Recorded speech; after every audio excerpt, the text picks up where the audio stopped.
Dear students, are you having trouble writing an essay? Well, let us try and sort this out. The aim of this lesson is to help you develop your essay writing skills. Let us start by having a quick look at what you will learn in this lesson. In this lesson, you will learn how to choose the right question, how to plan an essay, elements of an introduction and a conclusion, linking words, connectives and conjunctions, and finally, you will learn how to prepare a checklist for revision. This is a sample examination paper. As you are aware, your paper comprises of 4 essays, 2 descriptive and 2 narrative essays. But you must choose only one and write between 350 to 450 words. Therefore, choosing the right question is crucial. Here are some tips for choosing the right question. First of all, decide what type of essay you are going to write about, whether it's a descriptive or narrative essay. Remember to choose a topic that you fully understand or are familiar with, something that you have an opinion about, and finally, set your limits carefully. Ask yourself, how much can I write about this topic? Suppose you choose question number 4, which is write a story that includes the sentence, "When I saw the photograph, the memories came rushing back." Now that you have chosen the essay title, you underline the key terms to make sure that you have understood the question. In fact, the key words will help you build the story. So what are the key terms in this topic? The main points here are photograph, memories, and rushing back. So it is evident that the photograph plays an important role in triggering memories. Now let us learn how to write a plan. Planning is essential as it helps to organize your ideas. One way to do this is by brainstorming on the topic and jotting down any first-hand ideas, any key vocabulary, or questions that will give you information about what to write and form a story. For example, who is in it, or rather, who are in it, as there might be more than one person in the photograph. Where was it taken? What memory does it trigger? Memories of whom? A person or an event? Are they pleasant ones or nostalgic ones? What makes the memories worth remembering? And what sights, sounds, and smells do they remind you of? After jotting down your ideas, you need to find a way to create interest in the readers. The best way to do this is through a hook. The hook consists of 1 or 2 interesting opening sentences designed to catch the reader's attention and make them want to keep on reading. Humor or sarcasm could be very good hooks to use in an essay. For example, you could start an essay on recycling with, "Do you know what happens when you don't recycle? Absolutely nothing." Here, the reader is expecting you to elaborate on the consequences of recycling, but you are saying the opposite of what they intend to hear. And this is an example of sarcasm. Other tips for good hooks are quotes, which are words spoken by another person, anecdotes or jokes, which are short narratives of an interesting, amusing personal stories. You could also use statistics, which refer to facts and figures. Rhetorical questions, which are questions which make people reflect. Metaphors or similes, which are figures of speech that make the language more vibrant and colorful. They are often used to make comparisons between ideas and objects. You could also use humor, that is something amusing. And finally, flashback, which is a scene set in a time earlier than the main story. Flashback gives the story more depth by revealing details that help readers understand the characters, motives, and also create tension. So how to choose a good hook? First, you need to think about what you want to say in your essay. What is the main point or argument you're trying to make? This will help you choose the right type of hook. Second, you need to think about who your target audience is. What will grab their attention and make them want to read more? Third, you need to think about the tone of your essay. Are you writing a serious academic essay or a light-hearted essay? So now let's move on to the introduction. There are myriads of ways of starting an essay, but today I will introduce you to cutback. You must be wondering what is cutback. Well, it simply relates to the different ways of starting an essay. Here, C is equal to conversation, O, opinion, T, topic, P, proverb, A, action, and finally Q, question.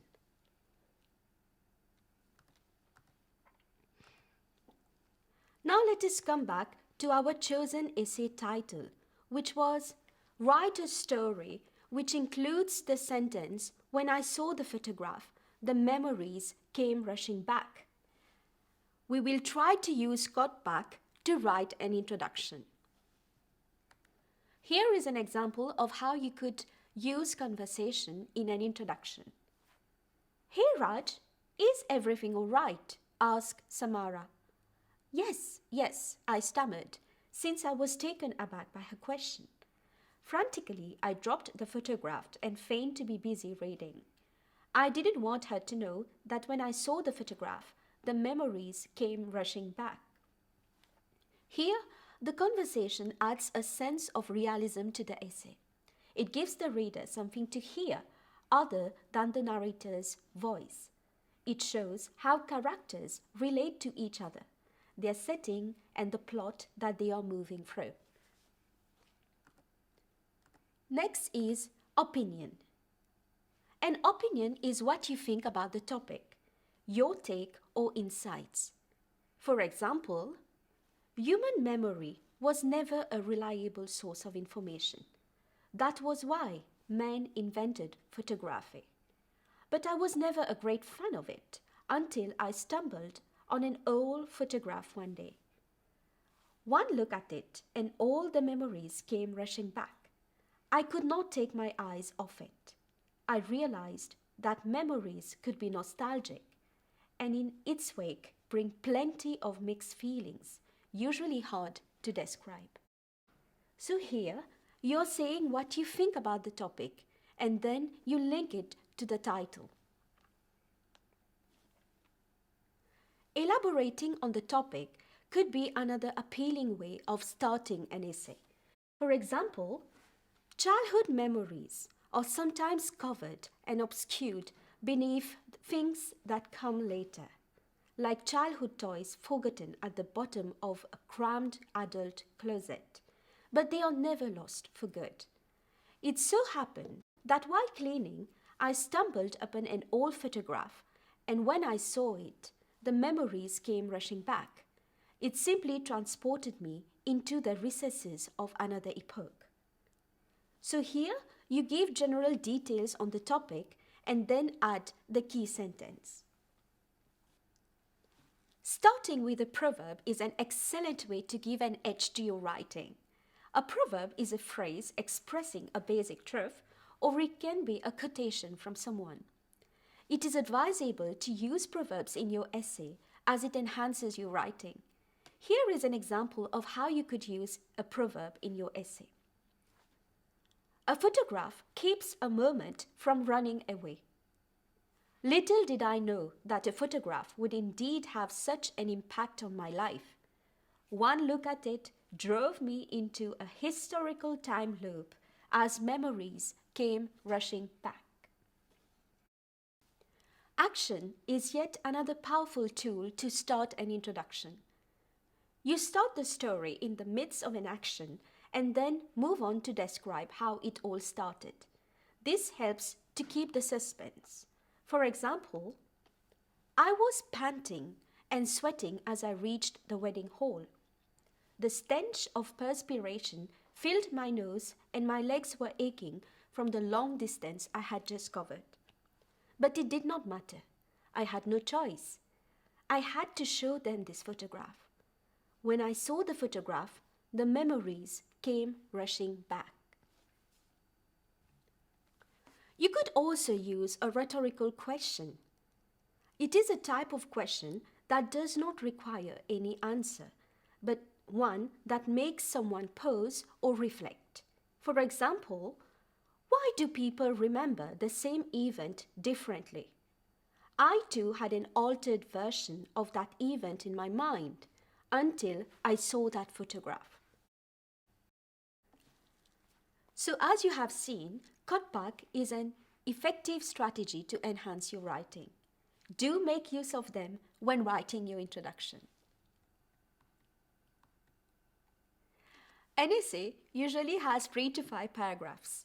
It consists of the introduction, the body, which is made up of 2 to 3 paragraphs, and the conclusion. So now writing an introduction should be easier for you using cutback. Now let us move to the body of the essay. And here are some tips to include in the body. In the body, we give more details about what happened. We support with evidence and examples. We give descriptions of characters and also description of the atmosphere and feelings. To write a good paragraph and create the link between them, we make use of connectives or linking words. Connectives are words or phrases whose function is to link other linguistic units. They ensure cohesion and coherence. So make sure to use them judiciously. Here are some examples. Please note that it can be handy for other sections of your paper as well, such as summary writing or directed writing. For example, if you wish to add similar ideas, you could use furthermore, besides, moreover, etc. And if you want to make a comparison, you could use likewise, in the same manner, equally. If you wish to express contrasting ideas, you could use however, nevertheless, on the other hand, and so on. And to express time, you could use meanwhile, presently, at last, finally, etc. To express a result or consequence, you could use hence, therefore, as a result, and so on. In the same way, to summarize your ideas, you could use in short, on the whole, clearly, and to give illustrations or examples, you could use as revealed by, an instance of this, and finally to describe a place, you could use beyond, nearby, at that point, and so on. We now move to the final part of the essay, that is the conclusion. The conclusion is an important way to wrap up your ideas. Without a conclusion, your writing may seem unfinished, or your overall aim may not be clear. So the conclusion is your final chance to leave an impression on the reader. Here are some tips for the conclusion. First of all, keep your conclusion focused by linking it back to the question or title. Your conclusion should leave the reader thinking about the significance of the whole topic. For example, what lesson did it teach you? And make sure to provide a conflict resolution. What happened in the end? It is also a good idea to include a final thought or reflection, perhaps one that looks forward. For example, sometimes to do nothing. To do nothing at all is the most remorseful thing ever. And this takes us to the final segment of this lesson, revision. So revision can save you a few marks. So do keep a few minutes for revision at the end. Look out for verb tenses, grammatical mistakes, sentence structure, punctuation, vocabulary, names of characters, omissions, and ask yourself, did I answer the question? Now let us have a recap on how to write a good essay. First of all, read your essay prompt thoroughly. Choose a topic that you're familiar with. Outline your essay and make sure to underline the key terms. Then move on to structure your essay, that is, brainstorm and jot down any interesting ideas. Then do write your introduction and don't forget to use got pack. Then write the body and the conclusion, and don't forget to revise and edit your essay at the end. Dear students, I hope the lesson was helpful. I wish you all the best in writing your essays. See you next time for another lesson.